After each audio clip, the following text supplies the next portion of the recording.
ça roule?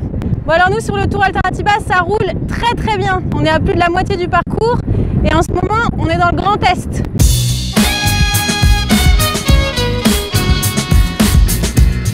On est passé dans plein d'endroits différents, à Bure, à Pont-à-Mousson, à Strasbourg. On est allé faire un tour en Allemagne, à Freiburg.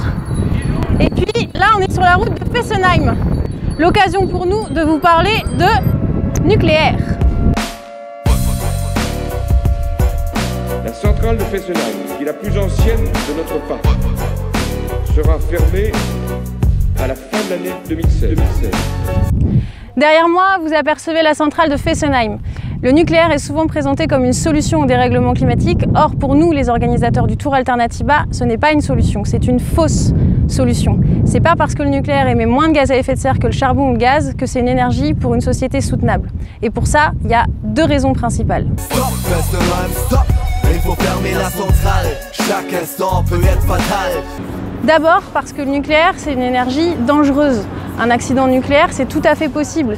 Et c'est très dangereux pour les populations qui vivent à proximité des centrales, mais aussi pour des gens qui vivent à des milliers de kilomètres. C'est comme ça fait la dégaine, comme ça s'est passé à Fukushima. Il n'y a plus rien qui vit, donc il faut faire gaffe. Alors du coup, il faudrait faire gaffe. Il faut fermer la centrale. Les centrales et les réacteurs nucléaires vieillissent, donc elles sont de plus en plus vulnérables, d'autant plus qu'avec l'augmentation des catastrophes naturelles et notamment des inondations, des tremblements de terre ou encore des sécheresses, on a un risque qui augmente et qui s'accentue de plus en plus. Greenpeace s'est introduit en fin d'année dernière, fin 2017, dans des centrales nucléaires, également pour alerter sur la sûreté. C'est-à-dire qu'on n'est pas à l'abri d'un acte malveillant, on n'est pas à l'abri d'un acte terroriste sur une centrale nucléaire en France. Stop, Fessenheim, stop.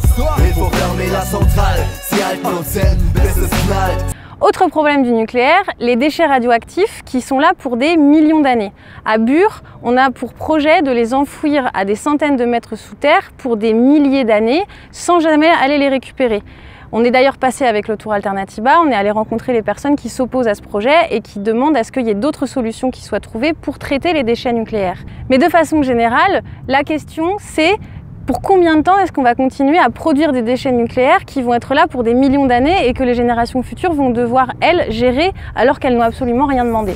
Stoppez la centrale. Non, je comprends que dalle. Parce que vous dites, il faut faire vite. Parce que Fessenheim, c'est de la dynamique. Alors on est avec Suzanne, secrétaire de Stop Fessenheim. Alors Suzanne, quand est-ce qu'elle ferme cette centrale nucléaire à Fessenheim? Alors la dernière date donnée par EDF, c'est 2020, dans la mesure où EDF a décidé que la centrale ne fermerait que lorsque l'EPR de Flamanville démarrerait. Donc ce feuilleton dure depuis 2012, depuis que François Hollande a dit « je la fermerai parce que c'est la plus vieille et elle est dangereuse ». Macron a dit la même chose, qu'il la fermerait. Voilà, nous sommes maintenant en 2018 et donc la date de fermeture vient encore d'être reportée. Ensuite, l'énergie nucléaire est très coûteuse. EDF, qui est l'exploitant français nucléaire, a développé ses centrales dans les années 60. Donc ça fait de très longues années qu'il y a beaucoup d'investissements, les investissements du passé, les charges d'exploitation d'aujourd'hui, et puis les dépenses futures qu'on a du mal à chiffrer, notamment sur le démantèlement.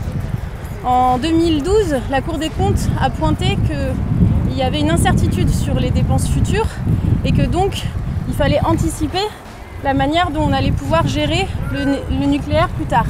Greenpeace, en 2016, a publié un rapport pour dire que en fait, c'est un gouffre financier, EDF, et qu'ils sont en faillite économique. Ils ont de plus en plus de difficultés à rembourser leurs emprunts obligatoires. Deux chiffres pour illustrer.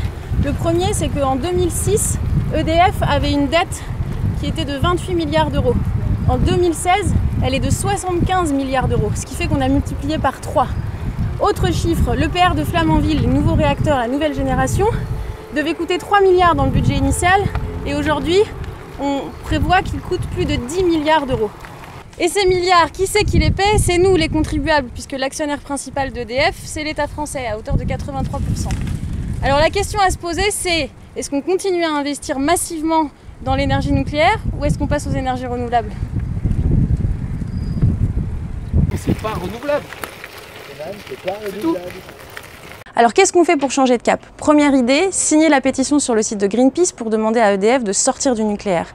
Deuxième idée, comme à Ungersheim, pousser sa commune à passer aux énergies 100% renouvelables. Et pour ça, vous pouvez aussi vous appuyer sur énergie partagée. Et n'hésite pas à te connecter en énergie renouvelable, c'est mieux, sur notre chaîne, parce qu'on est...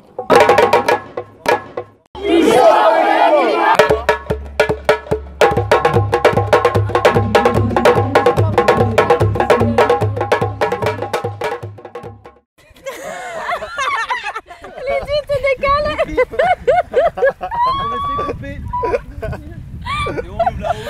Allez, ouvrez la route. Il y a un carrefour. Bloqué à droite. Attention, baigneur. Attention au carrefour. Baigneur en face. Passe une vitesse. Plateau. Plateau. On libre. Bravo. Allez, vas-y. Le tour alternativa.